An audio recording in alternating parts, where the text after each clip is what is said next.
तो भाई ये छोटी छोटी कंट्रीज़ है, बहुत छोटी, और बहुत थोड़े लोग हैं यहाँ पे। जैसे कि एग्जांपल देता हूँ, नाउरू वर्ल्ड की वो भी सेकंड थर्ड स्मॉलेस्ट कंट्री है। तो नाउरू गया था मैं, उस देश में क्या करा भाई, एक मेरे ख्याल न्यूजीलैंड का आदमी आया था, वो बोला कि भी इधर फॉस्फेट बहुत है, क्योंकि बर्ड्स की माइग्रेशन होती है, वो माइग्रेशन में वो जाते हैं इस आइलैंड पे, नाउरू कंट्री के ऊपर वो बीट करती थी, बीट करने से वहाँ पे फॉस्फेट इकट्ठा हो गया। अब फॉस्फेट काम करता है एज अ फर्टिलाइजर। तो उस आदमी ने सोचा मैं ये फर्टिलाइजर न्यूजीलैंड और ऑस्ट्रेलिया में बेचूंगा।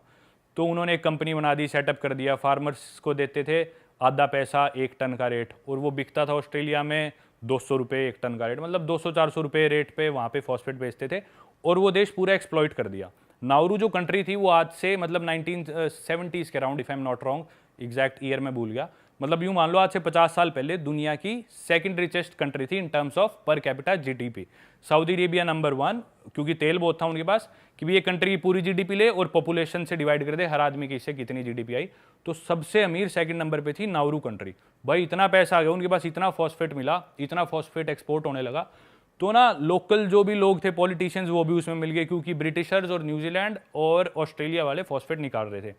तो अब वो जब तक रूल पास नहीं करेंगे वो कैसे निकाले, तो पॉलिटिशियंस भी मिल गए, सारा फॉस्फेट उस देश का एक्सट्रैक्ट होता गया, लेकिन उसके बहुत ज़्यादा एनवायरमेंटल कंसिक्वेंसेज हो रहे थे। उनकी जो मरीन लाइफ थी, समुद्री जीव खराब हो रहे थे, धरती उनकी पूरी खराब होगी।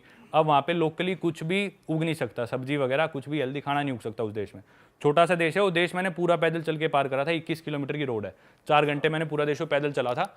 और अब मतलब 50 साल बाद वो दुनिया के सबसे गरीब देशों में से एक देश है, क्योंकि पॉलिटिशियंस इतने करप्ट हो गए, उन्होंने सारा देश बेसिकली बिकवा दिया ताकि लोग शोर ना मचाए।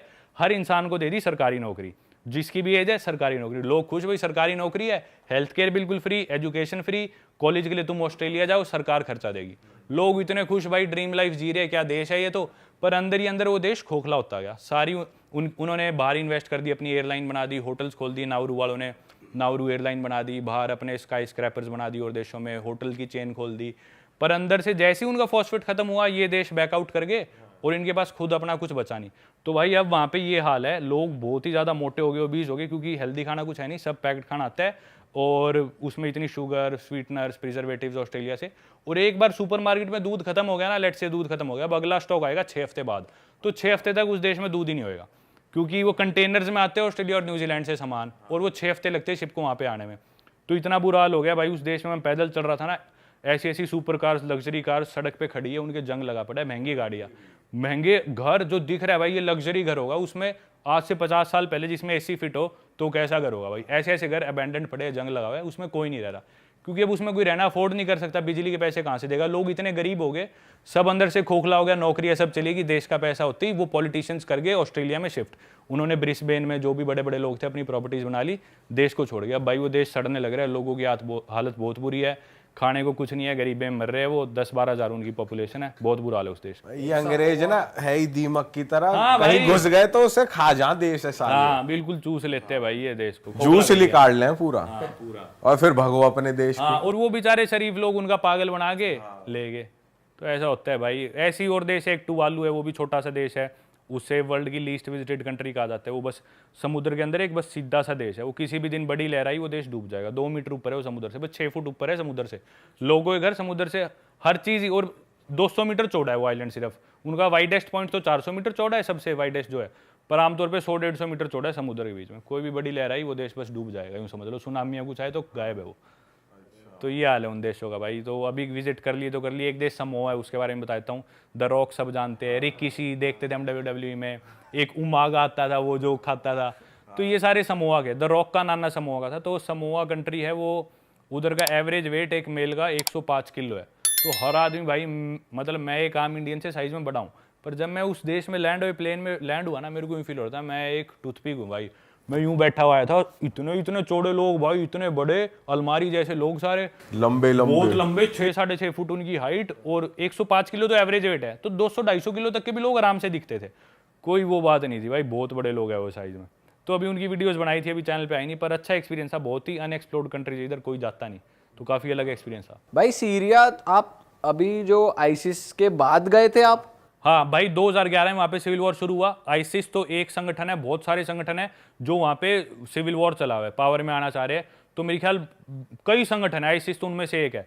तो कोई इलाके आईसिस कंट्रोल कर रहा है, कोई सीरियन गवर्नमेंट, कोई कर्दिश फोर्सेज, अलग अलग फोर्सेज है।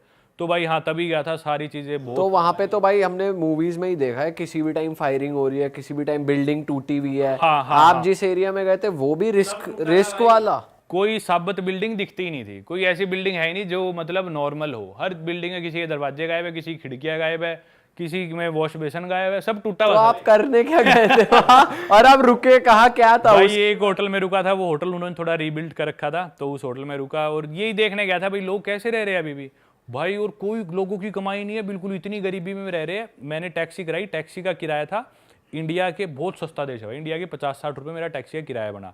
और वो मेरे को मेरे होटल तक छोड़ गया सिटी सेंटर से। और वो दिन में 12 घंटे टैक्सी चला गया और बोला काम मिलता ही नहीं। वो तो आप अंग्रेज तो नहीं हो, आप फॉरनर थे, तो काम मिल गया। बोला मैं टैक्सी खड़ी करती, मैं फौज में भी नौकरी करता हूँ सीरियन सरकार के लिए। बोला 12 घंटे टैक्सी लाता हूँ, 12 घंटे मैं फौज में काम करता हूँ, इसके बीच में मेरे को सोना मिल गया तो मैं सो लेता हूँ 2-3 घंटे। और पूरे दिन में बोला मैं पैसे कमाता हूँ 200 से 250 रुपये एक दिन में। तो साल के 5 से 6 हज़ार रुपये कमाते हैं, जिसमें खुद की फैमिली, बच्चे, उसको सबको पालना है। इकलौता पैसे कमाने वाला आदमी 24 घंटे काम करने के बाद ये हालात है भाई। पॉपुलेशन बहुत कम हो गई ना इस कंट्री की। पॉपुलेशन तो सारी बाहर जाने लग रही है, देश छोड़ के माइग्रेट करने का। वो भी डोंकी करते हैं ना अपने हाँ देश। वो, पर उनका तो जायज है यार, उनका डोंकी करना जायज है। वहाँ कंडीशन है ही नहीं रहने लायक। जो लोग भाई रह क्या फायदा डर डर के रहना ऐसी डर डर के रहना भाई, कुछ नहीं पता। ऐसे ऐसे मेंशंस है भाई, लग्जरी विलाज मेंशंस खाली पड़े हैं, लोग छोड़ के भागे, क्योंकि कभी भी आए गोली मार के मार जाएंगे वो तो। भाई ये जो गैंग्स या आईसीस ये साले वहाँ करना क्या चाहते हैं? जहाँ लोग ही नहीं बचेंगे किस पे वो रूल करेंगे? भाई वो एरिया टेरिटरी का कंट्रोल है, वो चाहते हैं टेरिटरी हमारे अंडर आ जाए, इधर इतना तेल है सीरिया के नीचे, वो फ्यूल हमें मिल जाए। और जो लोकेशन है बहुत स्ट्रेटेजिक है, ये लोकेशन हमें मिल जाए, आसपास सारी कंट्रीज में हम डोमिनेट कर सके। तो ये इनका कारण है। वहाँ से अमेरिका भी लगा हुआ है, कुछ ना कुछ अमेरिका भी करता रहता है। तो भाई लोगों की कंडीशन जितनी बुरी होए बावजूद भी, मतलब रोटी उनको यूं नहीं पता शाम को हमें रोटी मिलेगी या नहीं मिलेगी। जेन्युइनली खुद का नहीं, पूरे परिवार का नहीं पता शाम को हम क्या पता भूखा सोना पड़े, क्या पता 10 दिन में हम भूख से ही मर जाए। लोगों को ये हालात है। फिर भी भाई दुकान पे जाके मैं चीज़ें खरीदता, बोलते नहीं हम पैसे नहीं ले सकते, आप हमारे मेहमान हो। भाई वो लोग जब ये चीज़ करते हैं ना, बहुत दिल छुआ भाई उस देश में तो। और मेरी वीडियोज़ में यार एक लड़का, मैं छोटा सा बच्चा था, उसकी दुकान से मैंने संतरा उठाया। मैं बोला संतरे के पैसे बता, बोला माफ़ी हिसाब, मतलब कोई हिसाब नहीं। बोला ये मेरा ज़मीर मुझे इजाज़त नहीं देगा कि मैं अपने मेहमान से एक संतरे के पैसे ले लूँ। अच्छा बोल रहा इतनी अच्छी बात है भाई। भाई बहुत अच्छे लोग हैं यार। सही है दोस्तों, मजा आ गया इस एपिसोड में यार। और परमवीर भाई के साथ हमेशा मजा ही आता है। मजा। और अब पता नहीं हम कब बैठेंगे, उम्मीद है बहुत जल्दी अब बिना बैठे। कैमरे के बैठेंगे। बिना कैमरे के तो बैठेंगे ही, लोगों को कैमरा पे देखना बहुत पसंद है। पर ये भी है यार, हम सोचते हैं ये बातें हम कैमरा पे ऑफर कर दे तो लोगों का मजा है, लोगों को एंटरटेन हो। डेफिनेटली भाई। और आपको इनके व्लॉग्स मिलते रहेंगे। इनके चैनल का गोल बटन यहाँ आ ही रहा है, इनका इंस्टाग्राम डिस्क्रिप्शन में, इनके कोर्स का लिंक डिस्क्रिप्शन में, ट्रैवल एंड अर्न पे इन्होंने। हाँ भाई, कैसे आप मेरी तरह दुनिया घूम के पैसे कमा सकते हो, मैंने पूरा एक कोर्स बना रखा है। ज़्यादा मैं नहीं कहूँगा, आप लोगों को पता ही है। तो मेरी वेबसाइट passengerparami.com। अरे वाह, आपने ये वीडियो यहाँ तक देख ली भाई, तुमने हमारी मेहनत सफल कर दिया। तुम ही लोग हो असली रियल हिट। और अगर आपको बहुत मजा आ रहा है ऐसी क्लिप्स में, ऐसी वीडियोस में, तो फटाफट जाइए प्लेलिस्ट पे बिंज वॉच कीजिए, सारी वीडियोस देख डालो और मौज काटो। That is it. हम मिलेंगे नए पॉडकास्ट में, नए क्लिप में। Till then bye bye, see you, take care, do subscribe.